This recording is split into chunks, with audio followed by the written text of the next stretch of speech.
for the Trump campaign.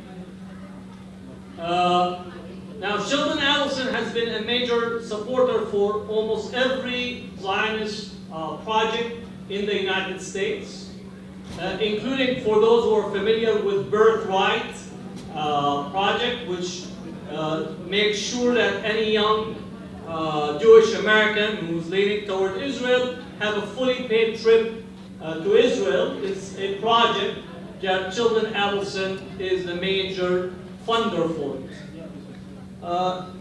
In his support for Trump, one of the main important issues that he had on his agenda is a demand for the movement of the embassy, the U.S. embassy from Tel Aviv to Jerusalem.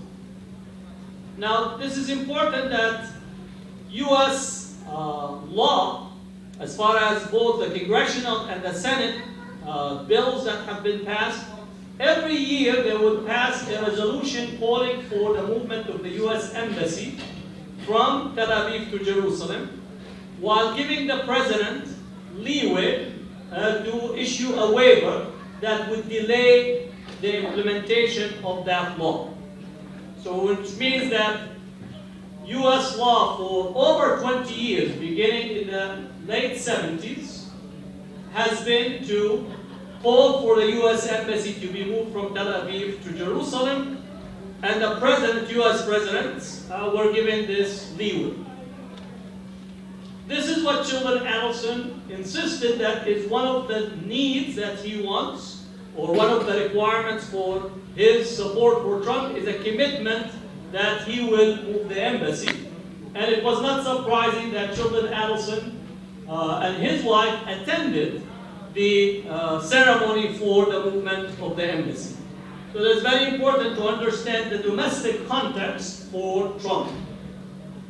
The second domestic context that brought this forth is the Christian coalition, the evangelical Christian coalition, that has been one of the major supporters for Trump on a number of issues. One is the abortion. Second is making sure that the Supreme Court appointments will be individuals that will support their agenda in terms of abortion, prayers in school, expansion of protection for religious rights. And one of the issues that the Christian coalition has on their agenda is support for the movement of the embassy, but more also recognizing Israel's total control of historical Palestine, including Jerusalem and the totality of the West Bank, from a speculative theology perspective. So the Christian coalition, U.S. Evangelical Christian Coalition, have a speculative theology, which basically says that one of the preconditions for the end of time is the creation of the state of Israel, supporting it in order to hasten or bring forth the arrival of Jesus. So that becomes the meaning of theology, speculative theology. This is not the mainstream Christianity, which has an understanding of the end of time, but they actually don't engage in speculative theology. But the Christian evangelical right engages in speculative theology. So we need to understand the differences within the various Christian denominations in the United States, so we don't say that all of the Christians are in this place. So those are individual Christian coalitions that want to move more to the right and hasten the total control of Israel over Palestine in such a way that would bring about the end of time. So that's a second important aspect of the domestic stimuli for this plan to be put forth. And the individuals that were engaged in the plans are very closely associated both with the Zionist movement in here and the Zionist movement with the settler community in Palestine. So that essentially the plan almost straddles the domestic as well as the international Zionist movement. let's go to particulars of this plan. One, aside from the internal dynamics and what's the place, the right of return is to be struck out of any future settlement between the Palestinians and Israel. Now, if you don't know, the fundamental part of the Palestine cause is the right of return. In 1948, Israel systematically expelled close to 725 or 780,000 Palestinians from the 1948 era. And their expulsion was a direct result of a systematic ethnic cleansing.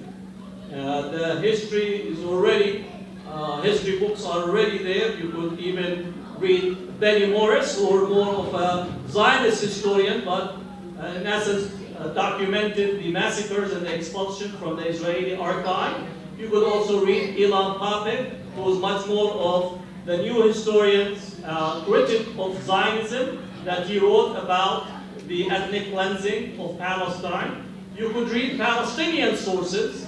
Some of the early sources would be the work of Arif, who is the historian of Palestine, or Walid al-Khalidi, who wrote some of the early works on the dispossession of the Palestinians, and others also, whether it's Ibrahim Abu Lughod, Edward Said, and a whole host of individuals that documented the systematic expulsion and ethnic cleansing of the Palestinians. And their homes and lands were confiscated and given to newly arriving Zionist immigrants into Palestine. So what we see in the 1948 area is Palestinian homes, lands, and properties that have been taken. And the United Nations in 1948 adopted Resolution 192 that says that the Palestinians have the right to return to their homes and lands. And under this plan, it says that the right of return is completely null and void. What they also are actually saying, not only that the right of return is to be set aside, but because there were Jewish immigrants that came from different parts of the Arab world into the newly constituted state in Israel, that the Arab world need to compensate the Jewish refugees, that's how they labeled them, and to be paid for the compensation of their property that were in the Arab world. So again, not only that they had expelled the Palestinians, not only that they took their land and property and living in it, but now is actually those who Israel wanted to bring in order to have a demographic change in the population, the Arab world is required to compensate them. So I know it's a little bit difficult to digest, but this is what actually is being formed. And in addition to the elimination of the right of return, individuals might have the privilege of being allowed to return. So in here, versus the collective of Palestinians as a collective, per Resolution 192 to be allowed to return, now only individuals will be given that privilege, and that privilege will be in the side of Israel. So Israel will determine whether it wants to bring individuals or not. In addition to this aspect of individual rights, also the Trump administration asserted a need to change the category of who is a refugee. Under international law, refugees and their children still have the right to return to their homes because, again, the fact that their parents and the family were expelled, the children don't lose their right to go back to their homes. The Trump administration is pushing to change the legal definition to say only those who are actually refugees themselves, meaning those who were expelled in 1948 as individuals, would be given that right of return possibly. Which means that if you look at it, how many individuals are still alive from the 1947-48 period, rather than looking at themselves and their children who have lived in refugee camps, in exile, in the diaspora, those rights will not be actually accorded. So the refugees and the right of return is completely eliminated in that way, and that removes one of the major pillars of the Palestinian cause, meaning the right of individuals to go to their home, to their land, their property, considering that 7 urban centers were completely emptied, ethnically cleansed in 1947-48, and as such, Israel actually will live and take over whatever properties that are there. In addition to the refugees, what is this plan is actually saying is that Israel will be normalized with the rest of the Arab and Muslim world. So part of the package is a normalization that Israel will be almost part and parcel of the regional configuration, so it's no longer seen as a state that is in a state of war with the region, but rather will be incorporated into the region. And that's why part of this, at the time, if you remember the meeting that took place in Bahrain with Kushner standing there, he called, or some people called it, this is an IPO for Palestine, and looking for investment. And in this sense, they're thinking of a relationship between parts of the Arab world and Israel and normalizing those relations, but at the expense of the fundamental rights of the Palestinians. This normalization has been going on for some time. For those who observed or have a longer history of understanding the Madrid Conference, followed by Oslo, a number of Arab countries were part of the Oslo framework. Right? We don't realize that the Oslo framework had the GCC, the Gulf Cooperation Council, as a participant in the Oslo Agreement. Also, some other countries that were supposedly hosting the Palestinians as refugees were also participants in Oslo. And in the discussions for refugees and discussions of other aspects of Oslo, they were actually wanting to facilitate the normalization of Israel by means of the peace treaty. And one of the biggest part of the normalization was the Jordanian-Israeli peace treaty, which opened the Jordanian economy to Israel, and all of these free trade zones that were created, especially in Jordan, were to facilitate the locating Israeli companies in Jordan, and thus creating a bridge to the Arab and Muslim world. Now we could speak about the Palestinians, and again I wrote about this. The Palestinian IT industry, likewise, connected to the Israeli IT industry. So when Israel says that they are the tech hub of the region, that included some Palestinians inside the occupied territories who linked their own economic IT industry to Israel, and some of the biggest investors in the Palestinian IT sector are also Israeli companies. So again, this is not unique in the history of colonization, that sometimes you find segment of the colonized population strike deals with their colonial master and begin to be a go-between and facilitator. This is normative. If anybody studies British colonization, French colonizations, Dutch, Spanish, you would actually understand that process. In particular, economic and social elites often actually strike such deals.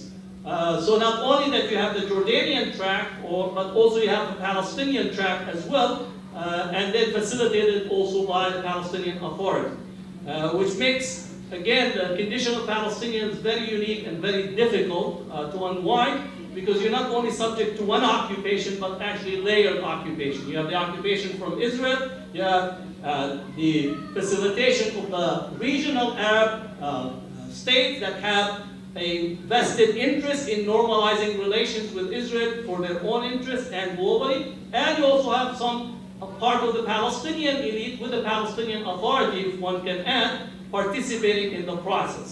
So the dynamic in there is very important to look at. Now, as far as actual land inside the occupied territories, in terms of the West Bank, the Gaza Strip, and the Golan Heights, the president have signed an executive order and made a decision that the United States would recognize Israel's annexation of the Golan Heights. So that removes the high grounds of the Golan Heights, which belongs in terms of part of the history of 1967, belongs to Syria, part of it, and part of it also belongs to the Palestinians. So that's annexation of the north, which is the Golan Heights. In the eastern part is U.S. recognition of Israel annexation of the Jordan Valley, which is also where much of the date palms and banana plantation and a whole bunch of other agriculture is taking place. And I mentioned earlier today in my khutbah that as we enter into Ramadan, we need to make sure that we boycott Israeli dates. No one should have an excuse of buying Israeli dates. They come to you as Jordan Valley dates or Middle East dates, and some of our own Muslim shops and Arab shops carry those. So you need to be, again, committed to the BDS movement, the boycott, divestment, sanction, and you have to be a conscious shopper. And you could actually flip it, buy California dates. They actually taste better, and they're not filled with apartheid. Right? So you need to commit yourself specifically to being principled, especially at this point in time. So the Jordan Valley is to be annexed, and the West Bank is to be separated into 5 different cantons. They're disconnected, crisscrossed by bypass roads, settlements, and no contiguous territory for the Palestinians, which for anyone that studied South Africa apartheid period would recognize this was exactly the plan of the black homelands that were set up during the apartheid period by apartheid South Africa. So again, Israel is cementing an apartheid structure for the Palestinians in such a way that they would actually have no control whatsoever and would be subject to total Israeli control. On top of this, a total loss of the water rights, a total loss of the electromagnetic rights, and total loss of actual control of entry and exit, and total control of any possibility of sovereignty over Palestine. So this is again the package that is being put forth. And the important part is that the Arab world seemed to be on board with this plan. Don't let the Arab League meeting, what you call, confuse you. The Arab League meeting was after the fact, but Arab countries are already on board with this plan because they have other priorities, and their priority is actually to create an alliance against Iran. And in order for an alliance against Iran to succeed, they need the support of Israel as the big military power or muscles in the region. So that's the Arab world calculation in this sense, as far as the relationship that is being struck with Israel, normalizing the relationship with Israel. So I know that my time is coming to a close, but let me say what we need to do, because this is important for us, what we need to do. One is actually, we need to call it for what it is. This is Israel cementing an apartheid structure, and we should not be confused. Every time you say Israel, you should say apartheid Israel, because it's cementing an apartheid state, and that's how the structure that is being put forth, and we need to be very clear about it. Second, I already said that we need to be more active in the BDS movement, the boycott, divestment, sanction movement. I call on both Muslim as well as our allies to take hold of the BDS and begin to actively work more so, both at the local level and international level. On a third level, for the Palestinians, I think what we need is to dispense with the idea that the Palestinian Authority can do anything other than dissolve itself.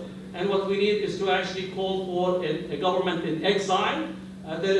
Should not be at any point that we actually function as a Palestinian Authority under the protection of our occupier or colonial occupier.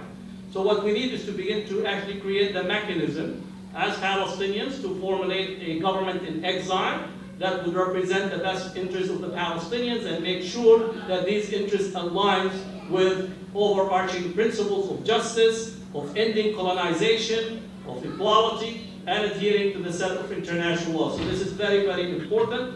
And the last item is to actually bring our case forth to the International Criminal Court on the continued Israeli violation of Palestinian rights. Gaza is an open-air prison. Under no circumstances we should allow that type of violation to take place, and we should actually take our case to the International Criminal Court and make sure that this is actually something that we put forth in relations. I will get your questions, inshallah, the question answer period.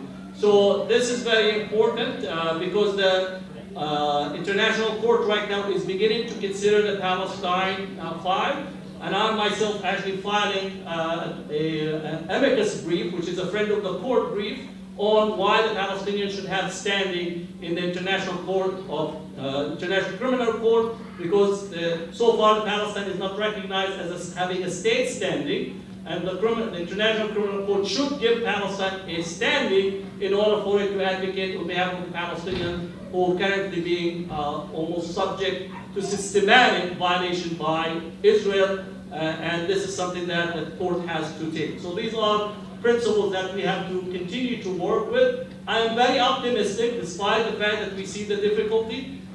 Israel only has one card, which is power, and for me that card cannot itself create the different reality. You still have 6.5 million Palestinians inside historical Palestine, and they still have to contend that there's 6.5 million Palestinians. You cannot actually, through power or through Kushner, who read 25 books, coloring books nonetheless, think that he actually could speak on the history and how to deal with the Palestine.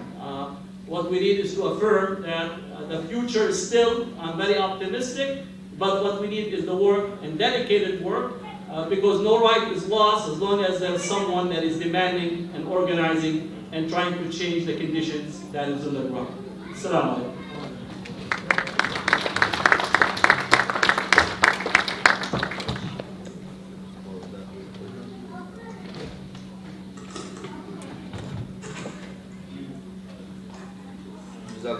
Dr. Hatem.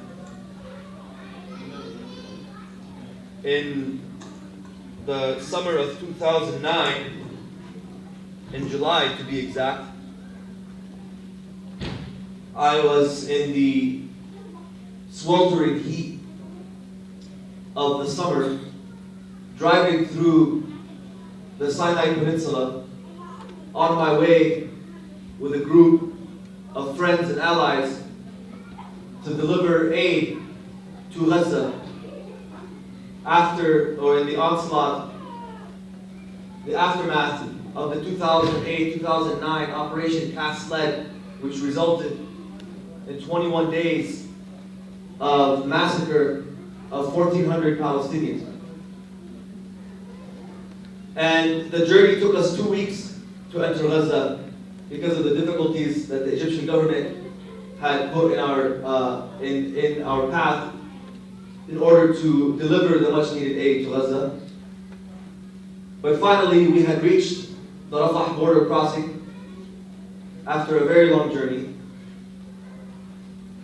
200 Americans all together to deliver this aid. We finally crossed the border in the evening. It was dark. And surprisingly to me, our entire delegation began to make takbir, even though I would say the vast majority of the folks on our delegation were not even Muslim. For some reason, they were inspired to say Allahu Akbar with the rest of us. And that moment was an extremely special moment in my life. I was only about 19 years old, still in college, had family in Gaza, and witnessed the horrific realities of life for our brothers and sisters in the enclave that we call Gaza, the largest open-air prison in the world. We entered Gaza at night. Immediately, we were received. Immediately, we began to disperse the aid, because within 24 hours, we were forced to leave Gaza because of the Egyptian restrictions on our entry. So we had to get as much in as possible. But those 24 hours were full. The program was full. We met with survivors of the attacks. We met with the Samuni girls who had lost approximately. Now we're orphaned. And we met with a gentleman who was pulled out of the rubble. His entire family was killed in an airstrike on his home. His wife, his children, even his brother and his wife. And the man met us with a smile. He greeted us happily, with warmth. And he thanked us for what we had brought to us, even though what we had brought really was small in comparison to what they were giving us an experience. And he said something I will never forget. And this is why I'm here today. He said, "You all are coming from the United States, correct?" I said, "Yes." He said, "Thank you for the blankets and the hospital cushions that you guys brought for us from Egypt. However, this is not what we need from you in America." Imagine this. This is a man who had lost his family just 5 months before. He said, "What we need from you in America is for you to work to prevent the next massacre in Gaza." He said, "Food, I can take care of myself. Life, we can live. No problem. I'm here. You see me, I'm smiling in front of you." And then truly, the ingenuity and the genius of the people of Gaza is unmatched, in my opinion. Not just because I'm from Gaza, but I saw it with my own eyes. They had, through the tunnels, they were bringing in entire shipments of cattle. They were bringing in sheep and goat. You could find Nutella in Gaza. You could find Pepsi and Coke. Things that you maybe take for granted here, but under siege are extremely difficult to find. But they were managing. But what he said is, "I need you to go and prevent the next massacre in Gaza." So even in his circumstance, he understood very well the political environment that allowed for such a massacre to take place in Gaza. He understood that the players involved on a geopolitical level that resulted in the death and murder of his family. So he knew that our role was bigger than just to come and deliver some aid to him and the others that were suffering in Gaza. And that is why I'm here today, my dear brothers and sisters, because as Dr. Hatem alluded, there are many steps for us to take in order to change the status quo. This administration, although wreaking havoc on the Palestinian cause, is a temporary administration. But the political game is a long game. And since we've opened our office in Washington, D.C. in 2015, we've been understanding to a certain degree, more and more, how this game is being played.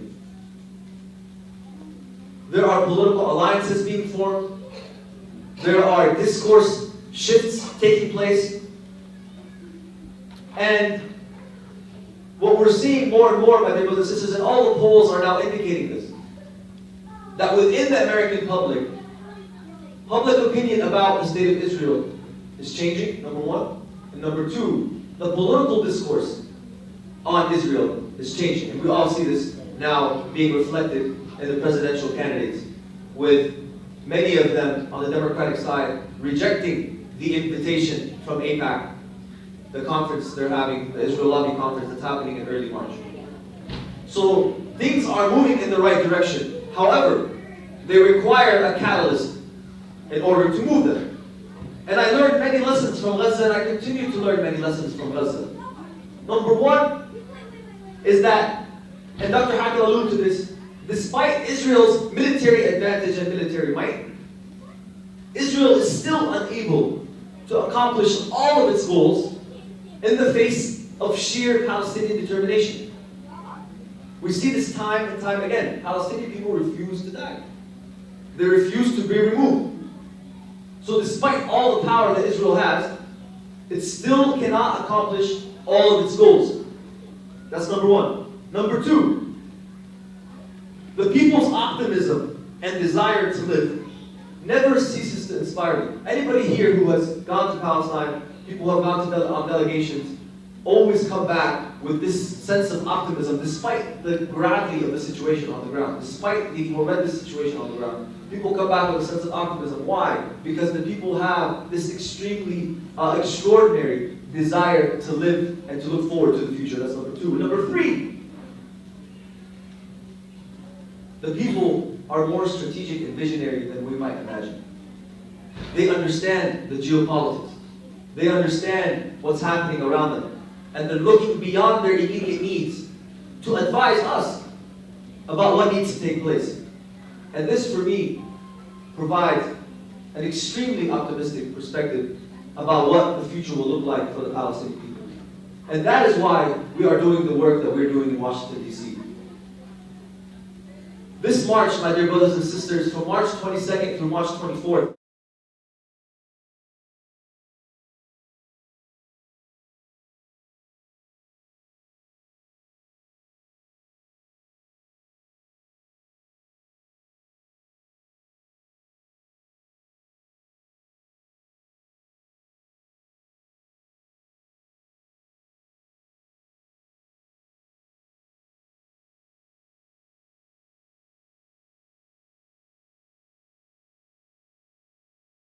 hearing from Palestinians and from those who support Palestine.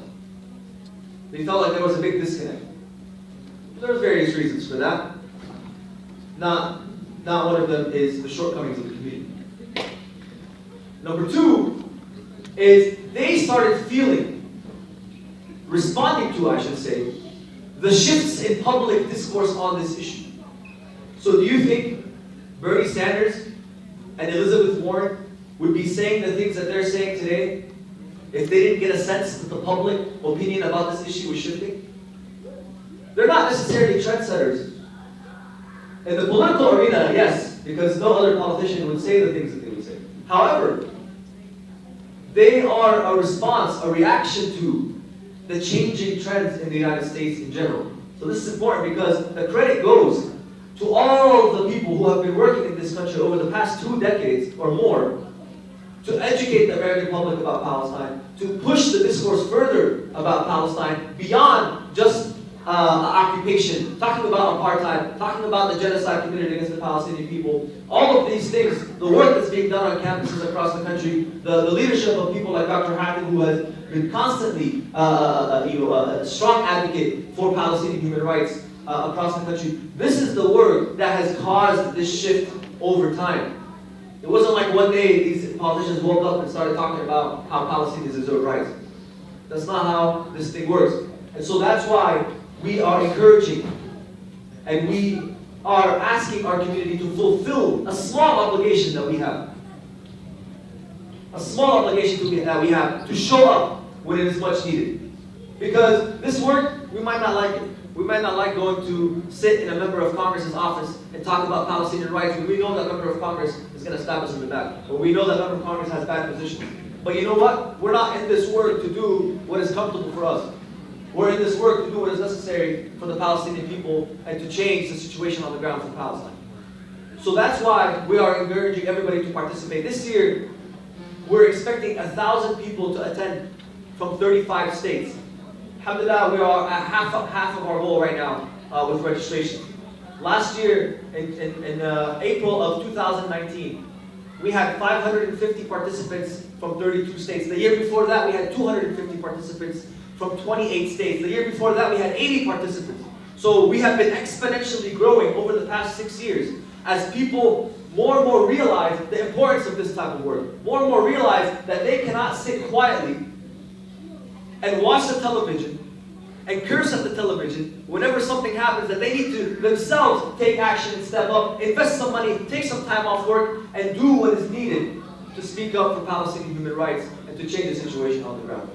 The information is being handed to all of you. You can visit www.palestineadvocacy.com or our website www.ampalestine.org. I know some of the folks in the audience are planning on attending already. I see Sister Zahra here.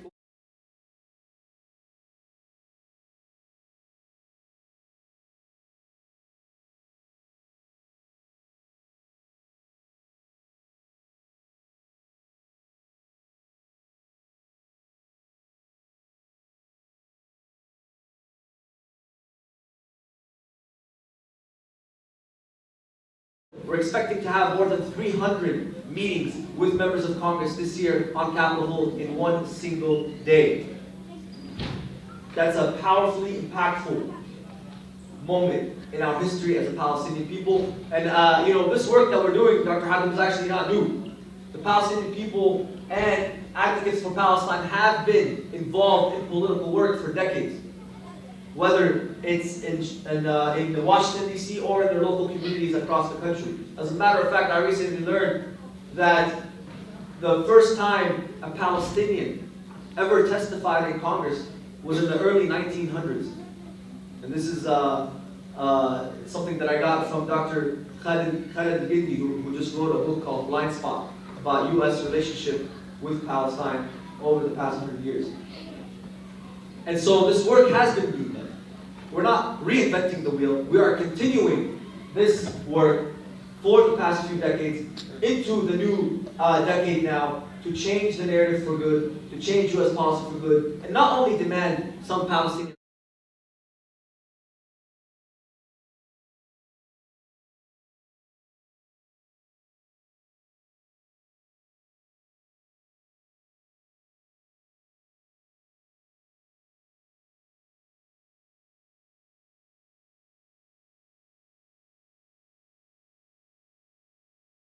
ending the occupation. We need to elevate and increase our efforts and step up our efforts in order to gain the objectives that we would like to achieve. So inshallah, we hope to see you there. If you have any questions for myself and Dr. Hatem, please feel free to ask them, as we'd be more than happy to engage with you in this discussion, inshallah. Jazakumullah khair.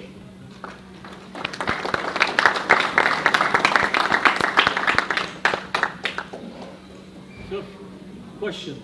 Young man. So I had a question about you. You were talking about About what? So, Stand up. yeah. So you were talking about representing the Palestinian case in the international law. I was wondering, there have been many countries that have either willingly put it aside, including many if not all the Arab countries, but also other Arab countries, my bad. They've willingly ignored the case, and there have been countries that have been forced to ignore the case. So how do you think you will ignore the you will convince these people to talk, the forced ones to speak up, and the ones that have willingly ignored this oppression? How do you think you're going to convince them? And is it really possible to convince them? It's a good question, but let me go through some factual record. Every year there's a vote in the United Nations that takes place on relations to voting for Palestinian rights versus supporting Israel's position. This is in the General Assembly. Usually those who vote against Palestinian rights are usually 4, 5, or 6 countries. It's Israel, the United States, Micronesia, Marshall Islands, and every once in a while you get another country in there. So from the broader global position of countries relative to Palestine, I would say the overwhelming majority of the global board statement in the General Assembly actually stands with the Palestinians. Right? Now what you get is in relations to particular policies where the weakness of the Palestinian body politic, the fact that the Palestinians are divided, one, and the second, the fact that the Muslim world is divided, leads to different countries beginning to play around in these gaps and to the detriment of the Palestinians. For example, when the Goldstone report came in relation to the attack on Gaza in 2014, the case of Goldstone was carried to the International Criminal Court.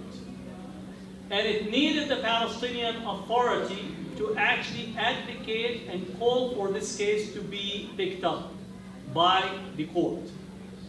But the United States and some Arab countries and European countries pressured the Palestinian Authority and the Prime Minister, that resulted in setting aside and not going through with filing the Goldstone on behalf of the Palestinians.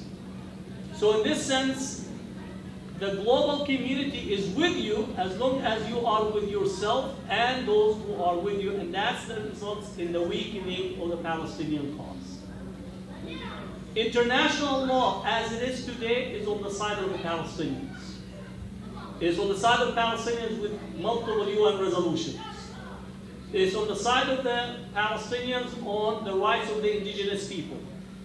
It's on the side of the Palestinians in relation to the rights of the child, which is the Uniform Code of the Rights of the Child, the right of the Palestinians. The law is with the Palestinians on that.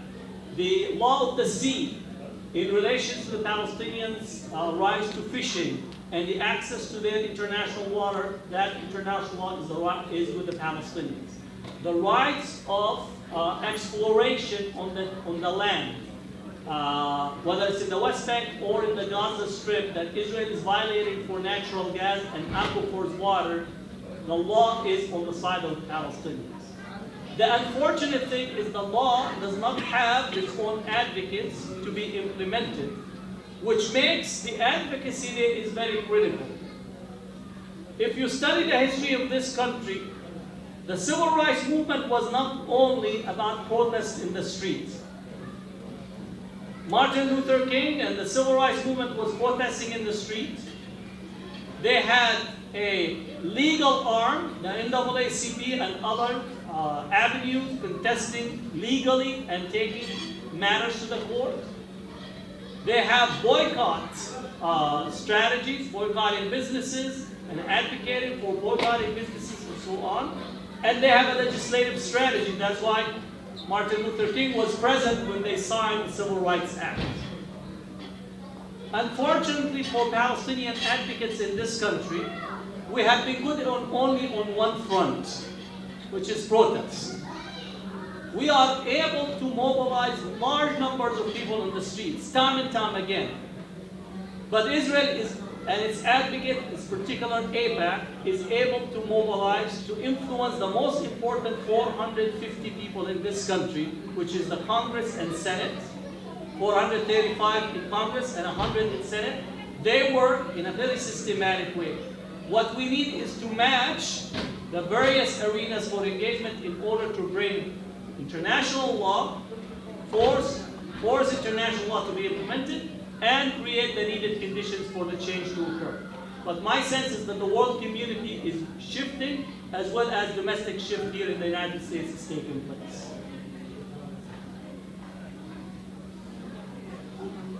When I visited Palestine with my family in 90s, the Palestinian people, especially in Khalil,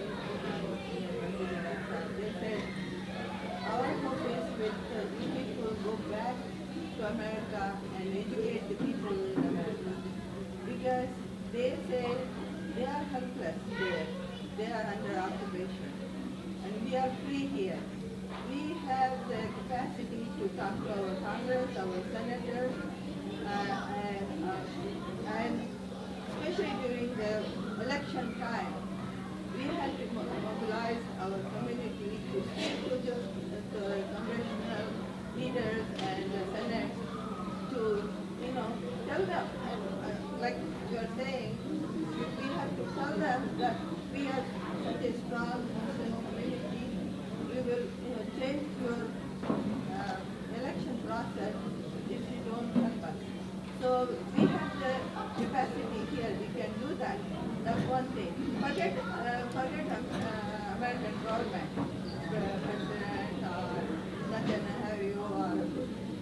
these illegitimate leaders. Forget them. It's up to us, all of us, to change the situation. And I am so disappointed with the incompetent Arab leaders. The Palestinians are suffering because of incompetent Arab leaders, and even Arab leaders in Palestine is that there is no unity. First, we have to work on the unity of the Palestinians, leadership, and then it's up to us to change the situation. And also, we are saying that the world leaders, the other countries are with us. So work on BDS, work on changing, mobilizing the world leaders and the legal courts in the work with South Africa. They fought the apartheid regime. To help us, seek help from them. Seek help from the European leaders. Forget America, forget Arab leaders. We are not going to do anything. The attack and all, but we have to take the lead in our action. We have to, each one of us has the responsibility. Jazakumullah khair. Good point. We have to act. We have to take matters and be active in here and make an impact on the local political arena, on the national political arena. As well, I would say we need to pressure both our leaders here and internationally. The Arab world leadership, to say that they're incompetent is actually a good state, because that assumes that they have something to perform. I would say they're beyond in terms of their conduct. They're almost aiding and abetting Israel, as well as I spoke earlier today in my khutbah, aiding and abetting India and China, praising China, its policy on Muslims, giving Modi the highest civilian award. What did he do to the Arab world? What did he do for him to receive the highest civilian award that is to be given to an individual? Did he build a bridge? Or at least I understand. Did he build a skyscraper? I can understand. Did he pave the road? What did he do for you to actually put the highest civilian award and to put the red carpet and have him give a talk in the stadium? For me, just inconceivable how a Muslim country would do that. The Indian government is trying to say that they get trained by the Israeli army in Kashmir, and they say that they are trying to create a second Gaza in Kashmir. Yeah. Okay? And also the thing is, I will request all of us to work with the like-minded Christians and Jews in this Absolutely. country also. We cannot just work things with ourselves. We have to work with the people who are sympathetic to our cause. So we have to do that. We do. Our Washington office coordinates with the Progressive Jewish Forces, with the Christian organizations. Number of Christian organizations have already adopted the PDS. They divested from Israel. So that relationship is a must. Young man. So, based on what the brother said, I think that we should be supporting the countries that are forced to go against Palestine. So if we support them, then we can get their help.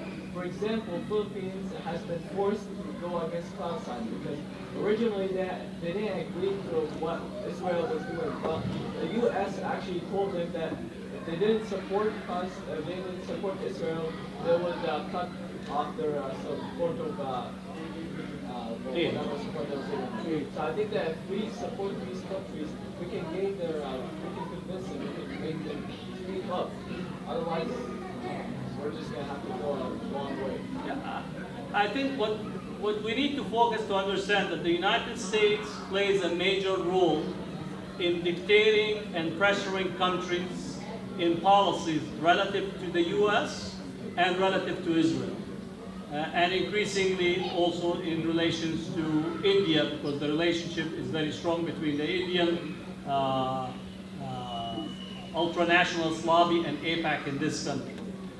So I think what we need is to understand the role that we have to undertake in here in order to impact the policy of the United States vis-a-vis countries like the Philippines, Nicaragua, Colombia, and other countries that in order to gain favor with the United States, they work and play around with Israel as a backdoor for them to have position, whether it's lobby and so on, in the United States. So we have to understand the dynamics that are in this country. But you're correct in terms of U.S. pressure, which dates back to early 1947 when the United Nations vetoed Resolution 181. 181 would not have passed had it not been for the United States pressure of the countries. In particular, the Philippines was one of those countries that they pressured in 1947.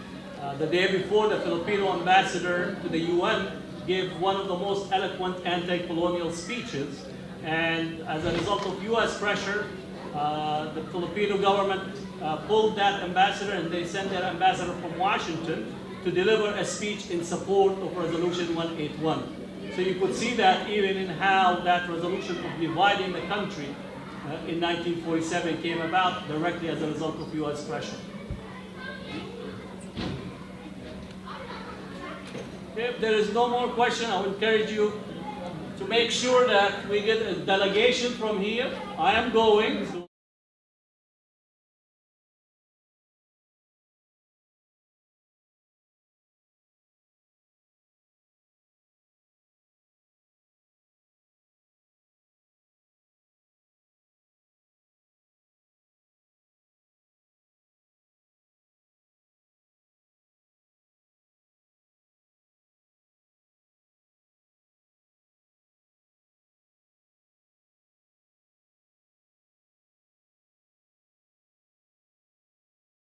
all work that we're doing, but it's a very much needed work.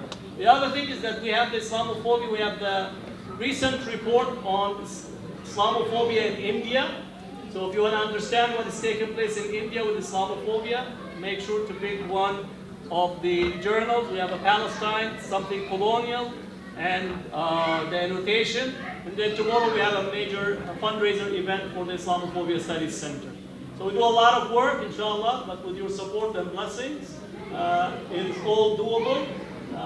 We do our work, and the rest with Allah subhanahu wa ta'ala. So jazakumullah khair, and hopefully we have a better future.